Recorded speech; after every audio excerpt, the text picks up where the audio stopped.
Hello and welcome to your weekly rapid charge of all the latest electric car news from the team at electrifying.com. This week we'll be talking about the electrifying cars of the year 2026, all our favourite cars, and we will also discuss the changes that the EU has made to the petrol ban and how that might affect you.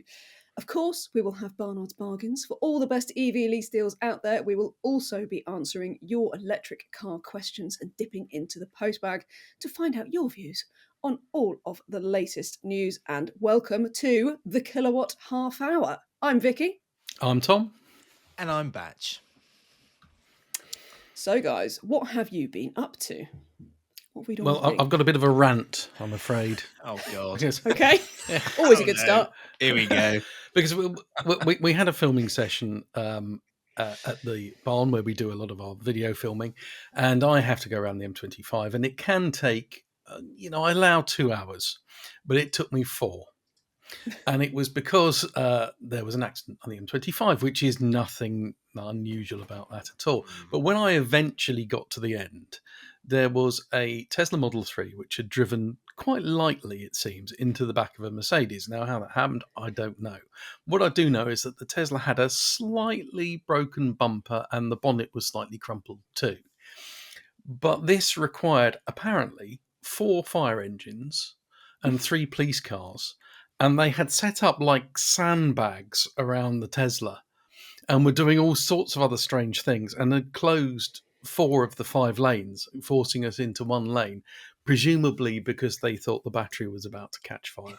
Now, I cannot believe that a slightly broken bumper and crumpled bonnet on a Tesla is going to cause anything unusual. And perhaps, I don't know the circumstances, but perhaps there's a bit of an overreaction about accidents involving electric cars.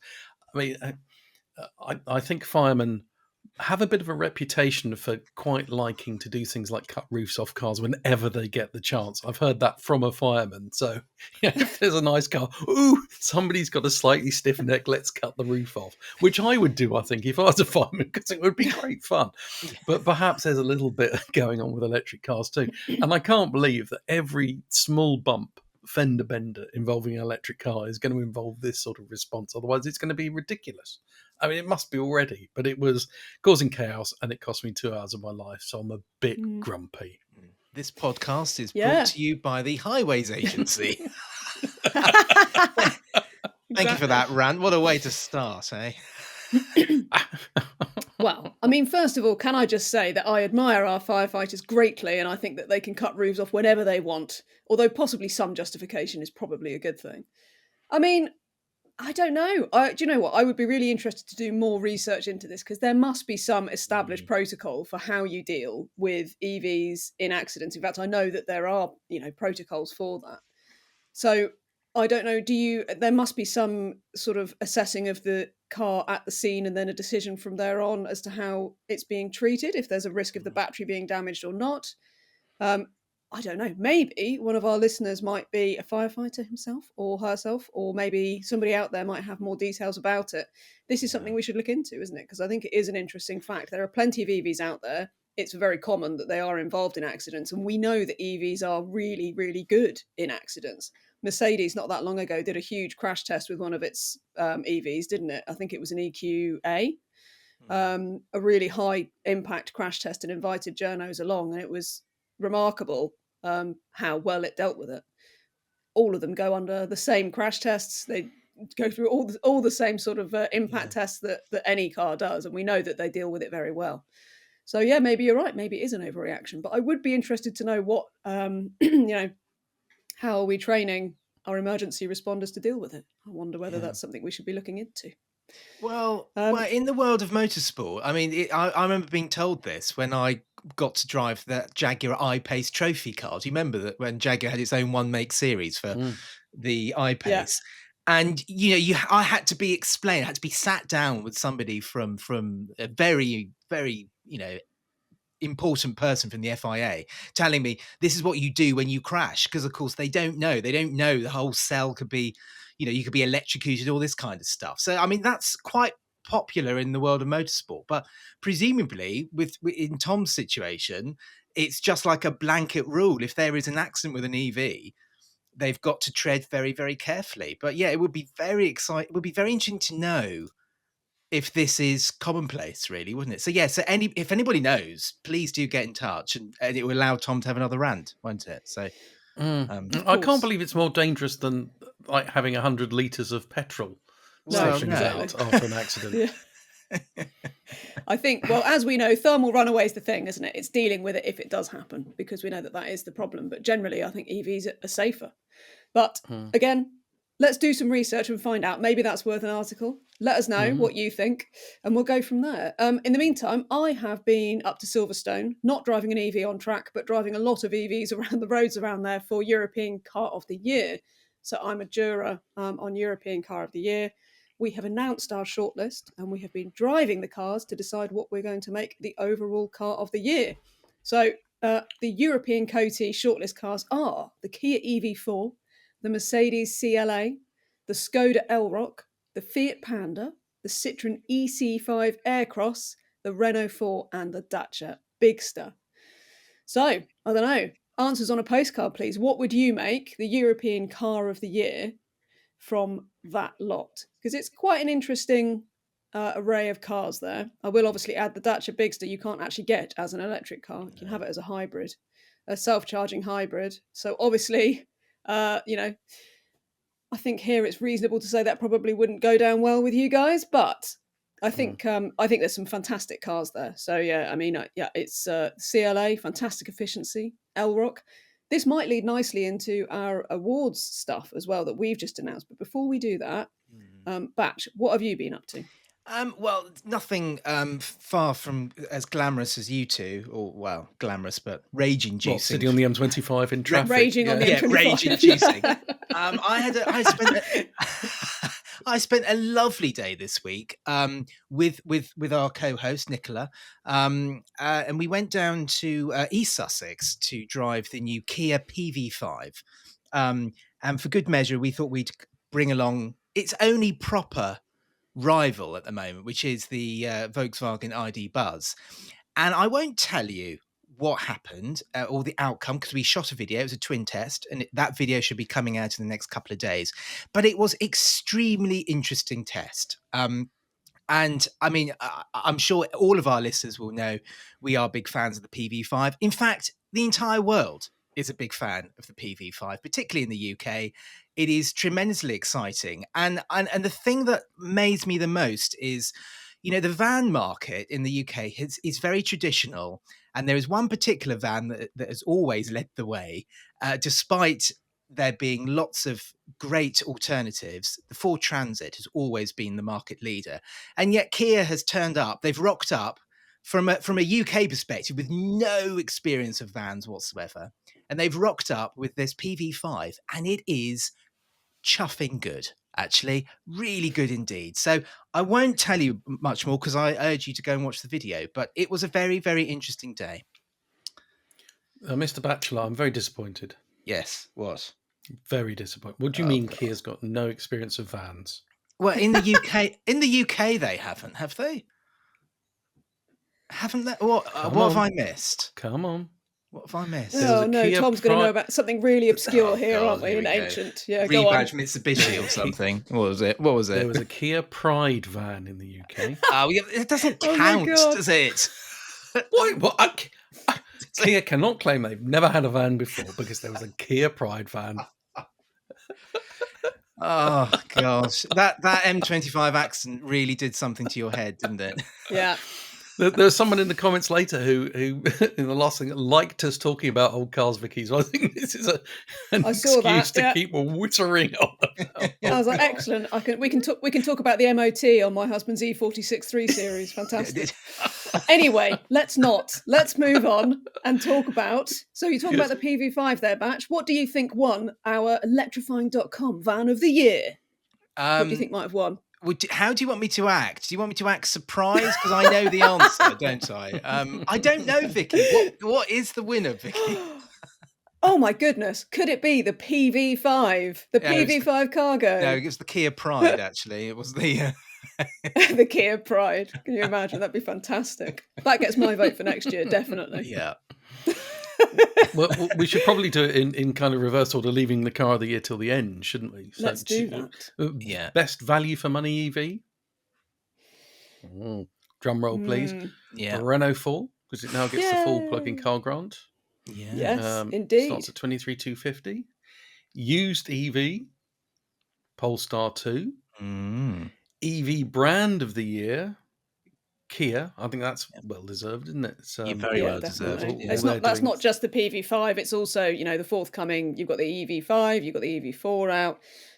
You got the, we've seen the concept for the EV2 as well. So there was some serious kind of, there was some competition there for brand of the year, wasn't there? We're quite impressed with what Citroen's been doing this year. We debated that, and Renault with the Twingo and various others. So it's good to see so many brands really kind of doing some fantastic stuff. So honourable mentions there, I think, to a few other brands, but Kia did get the win overall quite rightly as well, I think. So yeah. Charging network of the year. Yes. GridServe. GridServe. So this was all we debated this for a while because it's a tricky one, isn't it? Because it always ends up coming down to obviously the spread of the chargers, how reliable we've found them in our experience, because we do a lot of miles and we do quite a lot of public rapid charging.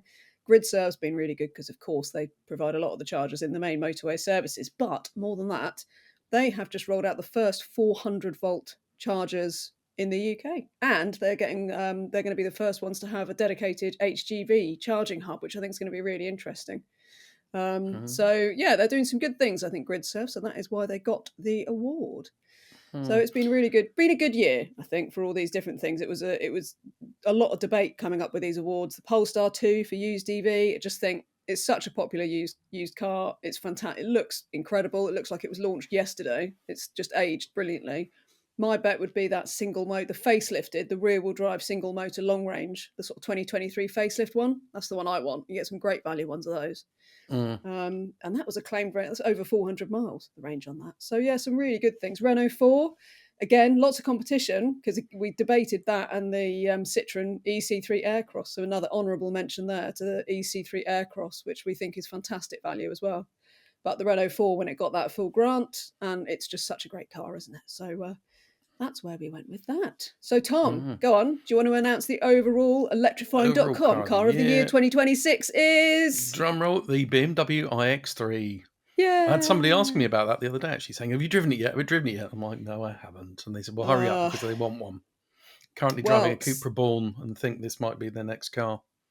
Yeah, I like it. It's good car, the Born. I like it. Well, sadly, our esteemed leader Ginny is the only one of us who's driven the iX3. I have done a lot of deep dives on the tech of the iX3, but I didn't get to drive it yet. So we have driven it extensively out in Europe, but Ginny isn't here to talk about it. So maybe we'll come back and touch on that on a later podcast. But suffice to say that, again, a lot of debate. There was a lot of competition. We looked at the Skoda Elroq, the Nissan Leaf, all kinds of other cars.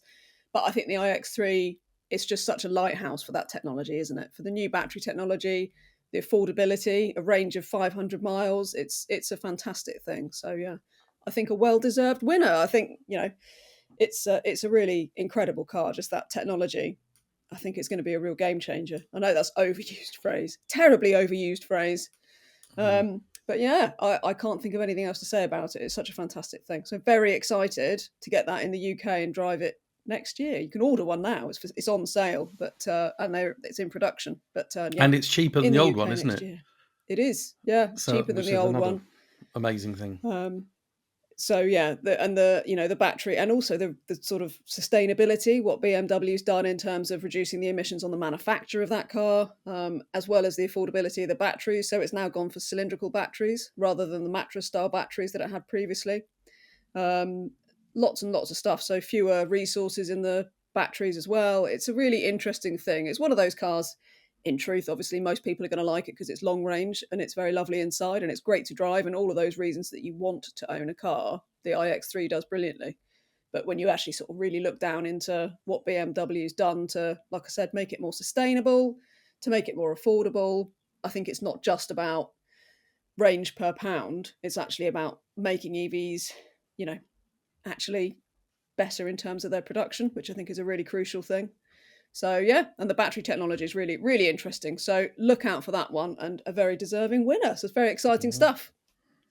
Okay, well, congratulations BMW, and congratulations to all those other winners. Let's move on to news, shall we? And I'm just going to talk about one story because this story absolutely dominated the headlines this week. And that was the EU scrapped its 2035 new petrol and diesel car ban.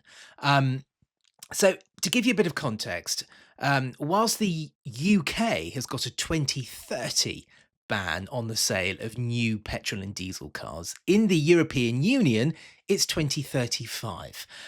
Now, this has come under a lot of scrutiny recently. There's been a lot of lobbying by car manufacturers such as Stellantis, Mercedes-Benz, and the European Union has decided to bow to this pressure, crumble under this pressure, I suppose you could say, and has decided to push the ban backwards and water down what it already had.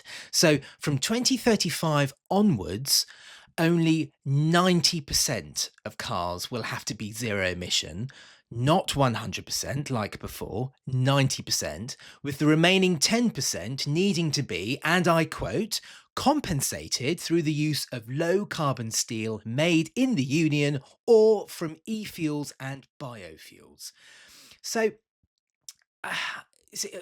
personally, I don't think this is such that the U-turn that everybody is claiming, because from 2035 onwards, it's still going to be 90% of cars have to be zero emission. So if the vast majority of new car sales are going to be of electric cars, that remaining 10% is just there just to appease the likes of Porsche and Ferrari and Mercedes-Benz, who build these super powerful cars with petrol engines. And whereas for the vast majority of people who are going to be buying new cars, they're going to be buying electric cars. So it's not the great kind of buckling that everybody is saying it is. What's more interesting is whether the UK is going to receive a similar kind of pressure. So the fact that the EU have decided to change this and to buckle under political and industry pressure, will Sir Keir Starmer come under the same kind of pressure and scrutiny? Is 2030 dead in the water? Quite possibly. The thing is, the government they're going to look out of step if they don't review the 2030 ban in light of what's happened in the EU.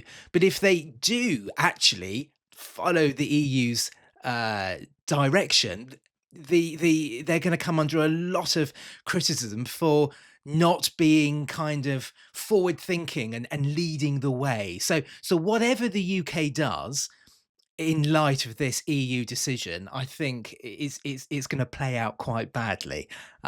So who knows what's going to happen? I mean, what do you think, Tom? Well, there are two sides to this. First of all, are the UK going to follow suit? And we have gone our own way in the past when talking about EU laws. So there's things like the Chinese cars, we didn't go the same way as the EU. So we might stick to our guns and go for that. The other thing, which is that I think consumers will look at the petrol and diesel cars that are around in, even 2 years' time or 5 years' time and say, I don't want one of those anymore. I want an electric car because they'll be cheaper to run and they'll be nicer to drive and they look funkier. So I was interested that, did you see the Seat Ibiza got a facelift, which I don't think they expected to do, and they just stuck a slightly nicer front end on it. And it's the old car because that's all they're going to do is do a little bit of tweaking around the edge. And you look at that versus like something like a Renault 5, and the Renault 5 is obviously more desirable. So people are going to go, I can have an old rehashed petrol car like that nobody's invested much money in, or I can have something really funky and new that's cheap to run and good to drive. So even taking all the cost out of it, if you can charge your car, I think everybody's going to naturally go to electric cars anyway, and it doesn't matter about the laws. That's my theory anyway, as long as they stop taxing us on them. I agree. Yeah, I think that is what's going to happen. But yeah, as ever, leave us your comments and let us know what you think about it. I mean, I suspect that the UK will probably follow the EU in watering down, as has been used sort of the petrol ban quotas and this kind of thing. But I suspect we'll end up going down a similar route. But as we've said, I don't think it's going to change much. I think, as you say, consumer trends are going to drive people towards EVs anyway. They're going to be the better cars. All of that. Let us know what you think. It's one of those things, isn't it? We've got to discuss it. It's an interesting thing to see how it's all panning out. Yeah. I think we'll all be driving electric cars by 2035, regardless. So see how we get on. Anyway, Tom, if you do want to buy an EV right now, what are the best ones out there? What are the bargains? Okay. Barnard's bargains. On the lease deals, one popped up and I thought, oh, that's cheap. So a Volvo EX30 Twin Motor Performance Plus. Now, I don't think that the twin motor is my favourite EX30. I think the two-wheel drive is much better, but it's one of those cars that's ridiculously fast again. And I think some of you have some opinions on that too, which are in the comments later. But still, it's a top-of-the-range Volvo EX30 with four-wheel drive, which is handy at this time of year, £287 a month. Cheap. Nice. Yeah. So you look at the cars that's comparable to, and that's a lot of car for the money. Yeah. So we've actually just to butt in there. So we've actually just taken receipt of our Volvo EX30 cross-country long-termer for electrifying.com. Nice. Which is the dual motor. Of course, it's a really nice thing. I do prefer the single motor to drive because I've spent quite a bit of time in the single motor EX30. But it is an interesting thing. So it's quite a lot of money, a lot of car for the money, that, isn't it? What is it, 3.7 to 62 or something mad like that? Yeah, it's a good one. But it'll be interesting to see what the cross country is like to live with. So is it 400 horsepower? Is that what it is? Something like that, isn't it? A lot. There's a lot. That's a lot of power. A Volkswagen Polo. Yeah, it's ridiculous. A high-up Volkswagen Polo with 400 horsepower. Okay. And talking of fast cars, if you wanted to buy a used Hyundai Ioniq 5N, 7,000 miles, yes, please, gives you £15,000 off the list price, so it's just under 50 grand, 49,999. So that's I love that tempting. car. I love it so much. It's so good. It's so good. It's so good. Shall we go to the comments and questions? And I feel like we should probably go straight to. Do you know what? I'm going to go straight to a comment from at Greg Palmer 9949, because, as you say, Tom, we've had a few we've had a few mentions about about performance, haven't we? And so Greg says, less horsepower, please. Anything under 6 seconds for 0 to 60 is just dangerous to everyone. Real door handles, please. Also, in Ginny's Rivian R2 brief look, they gave it hidden door handles and a permanent roof rack, which is just bonkers. I sort of agree about some of that. Certainly the real door handles to an extent. But I do quite like fast cars. So I think for the average electric car, I would agree that less power would be a good thing. But I don't think I agree that under 6 seconds is a danger to everybody. I do, yeah. But hey, for the everyday cars, I think, as we've all said before, haven't we? It's just unnecessary, really.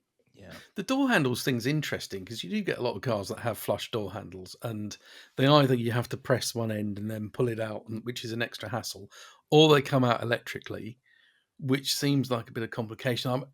I'd be fascinated to know the difference between the efficiency that you get by having aerodynamic door handles versus the extra weight from having electric motors to bring them out. So you think that all that must add weight, doesn't it, and complication? Well, yeah. I mean, I remember. I think Vicki and I were on the same launch actually, the A6 e-tron, like this time last year. When I was just thinking about that. Yeah. When they made a massive deal in the presentation about the digital door mirrors give you like 4 extra miles of range or something like that. But of course, I'd rather go 4 miles less. And not be in constant fear that if I knock one of these door mirrors off, it's going to cost me £85,000 to fix. So I can, it doesn't really matter. Those 4 miles are totally inconsequential in the grand scheme of things, aren't they? So, talking of those sorts of door handles, I was picking up my son from the station the other day, and there was somebody else picking up their children from the station in a Kia EV9.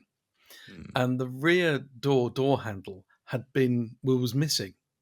So I thought, I wonder what the story is there. And I thought about getting out and asking them, but I thought I'll just get arrested or something. But I just wanted to know, had it just like fallen off, or had it been knocked off, or what had happened? Yeah. Yeah. Mm, Well, mm, there you go. mm. Tom, what other comments have we got? We've got something about a first car, haven't we? Oh yeah, so there's a question from Matthew Stanford 51, who says, "What do you think about Say Me for a first car for my son? We live in London, so do shorter journeys." Now, I love the Seat Me electric. I thought it was a really good one. We had a long-term one for a bit, and I just thought it was great. The range was enough. I think it was 140 miles or something, which was enough for most things. Proper handbrake, which is a bit odd, and a proper key, which again is quite rare these days. Oh, I couldn't agree more. I think the Say Me and the E-Up and those triplets were fantastic. They're just they're so good to drive, and they're just, and as you say, just what you need, aren't they? Just a decent phone holder for your infotainment and just brilliant. So I'd 100% go for that as a first car. It'd be a fantastic little thing. Weirdly spacious inside as well. The amount of stuff you can squeeze into the Me and the E-Up and all that stuff. Really good. So yeah, really good first car, I reckon. Not a bad shout at all.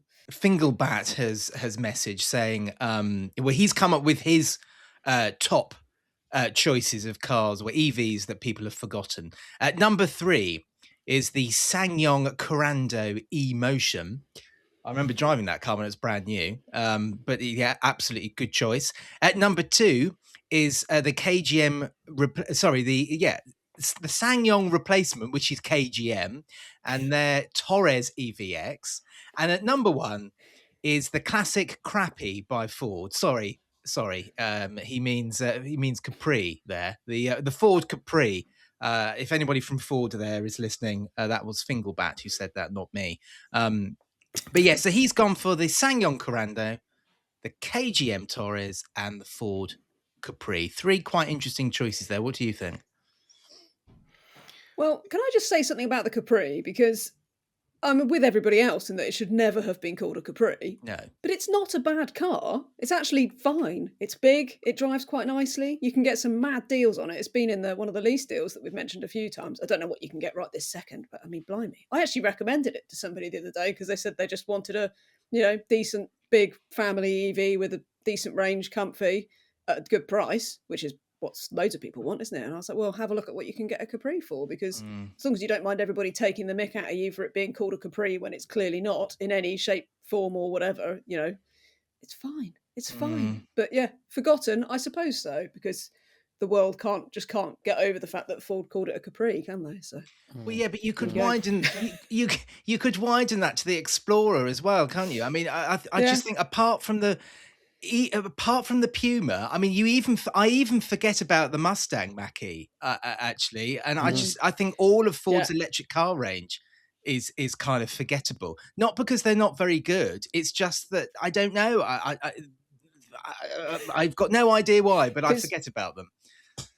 We got so kind of like worked up talking about what they were called that we then immediately forgot that they were actually perfectly fine EVs. Yeah, just kind of. It's one of those cars that if you just saw it on a leasing page or it's on your company car list and you go, well, it's £2 a month cheaper than a Volkswagen ID4, I'll have that. Yeah. Why wouldn't you? But that's, for a car manufacturer, that's not what you really want. You want people to go, I must have that car and I'll pay extra to get it. And if not, then you're just constantly going on price, aren't you? Yeah. Right, so up next we've got a message from DeWar Mac or DeWar MC. He says, or she says, you both mentioned the amount of screens the cars have earlier. Well, I still remember being wowed by the screen in another car that people forget about, the Honda E. Still loving the Kilowatt Hour. Well, thank you for that. I'm glad that you're enjoying the podcast.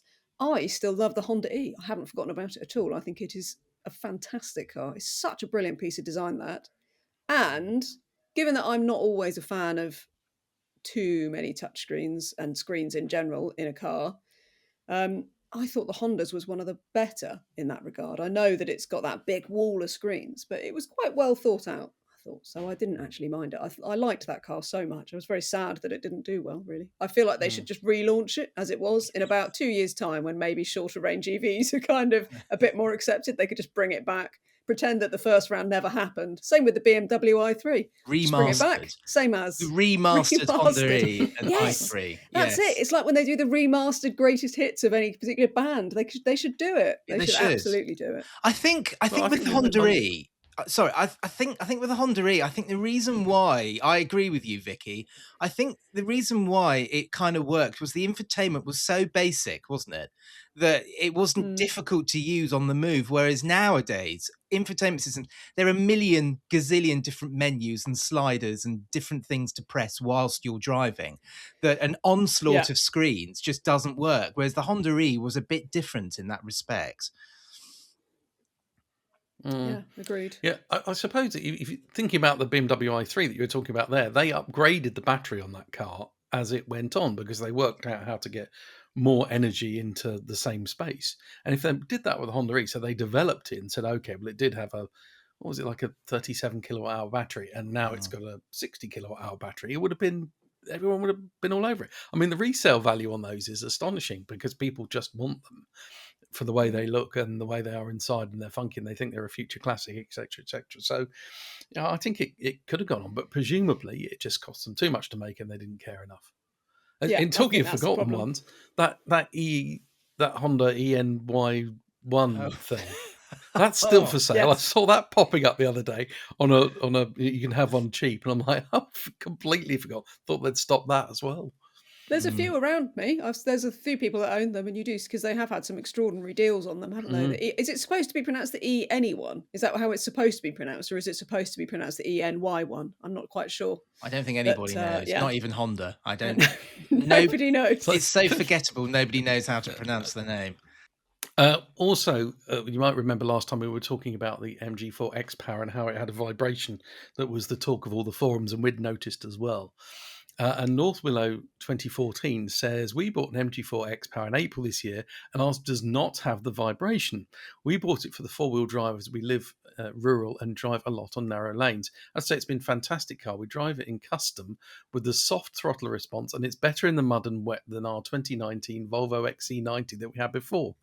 It's a curious thing to buy the MG XPower as an off-roader, but I kind of respect that. But yeah, well, fine. If it hasn't got the vibration, maybe they've fixed it. Maybe it's just certain cars. Don't know. Maybe, yeah. I mean, it's the kind of thing that MG might have sort of fixed behind the scenes, and obviously they're not going to announce anything about that, are they? So maybe that's the case. And can I also mention tyres here, because tyres might have something to do with it. I don't know if MG might have changed the tyres they're providing the car with.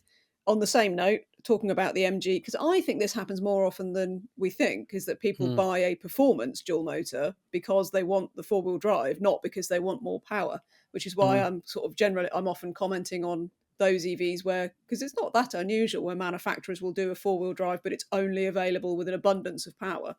I think in the UK and a lot of Europe, there's plenty of people that just want the additional peace of mind of four-wheel drive, but don't really want the performance. So I do think that's something that manufacturers, perhaps they're just taking advantage of, people will pay more. Anyway, that's something. But also tyres in these conditions, get good tyres, people. I mean, I'm a big fan of winter tyres myself. If I had to choose between winter tyres and two-wheel drive, I'd have that over summer tyres and four-wheel drive. So there you go. But I'm glad that you're enjoying your MG4. That's it's a good value car, that. Right, moving on to John Turley 9728. He says, you may like to know that we recently had an over-the-air update for our Leapmotor T3 that allows us to turn off the ADAS things with 2 pushes on a steering wheel button. That is good news. It's funny that, isn't it? These days you review cars and you have to mention all the driver assistance systems. It's such a crucial part of the car. But then it can all change. Talking about the EX30, that's had a software update which has changed a lot of stuff. And so that's good to know. I wonder if the C10 has the same update, because I remember that being particularly bad. Oh, it was awful. I really hope it's had the update. I'm sure it has. If it's not yet, then I'm sure it will, because it would improve the car drastically, because it was a real issue with that car. Let us know if you have crossed. One. So wrapping it up, at Soapy Frog, love the name by the way, he says, I'm enjoying the misty-eyed reminiscing of old cars, but then I'm a similar age. So there you go, Tom. So all our random muttering about old cars, completely irrelevant to an electric car podcast. There you go. Somebody's enjoying it. There you go. Well, And can I also comment? I can cross over the two actually, because I was reminiscing about the old car. Do you remember the Think, which had TH Yes, and then I exclamation do. mark Yeah. NK, which was eventually bought by Ford, and it was made out of the same sort of stuff as those plastic stacking chairs that you get in primary schools. The bodywork was made out of that, which was great for shrugging off knocks and things. But I remember the spec sheet for that, and it had emissions on it. It was a completely electric car, but it had a little thing of this is the CO2 emissions from it and the NOx. And I'm like, what's that from? And it had a petrol heater. So they weren't, because it was built for Scandinavia, because they didn't want to waste the battery energy using a heater. It had a petrol heater, so it had to have an emissions thing for if you were using it in cold weather, it would burn stuff, and therefore it would have that. So it wasn't zero Ridiculous. emissions. There you go, old cars and electric cars combined. Ah, loving it. I Everybody will love be happy. that's a great fact. I enjoy that very much. Well, on that note, I think we should probably wrap this up. I would just like to say that apologies that Batch fell off the podcast a few minutes ago because his internet's got issues. So if you're watching, that's why he's disappeared on the video. And you can watch this on YouTube, by the way. So do go and check it out on the electrifying.com YouTube channel. Or if you're listening to it, then we hope you enjoy that too. Leave us a comment. And in the meantime, that's us. So yeah. See you Thank next you very time. much. Bye. Bye.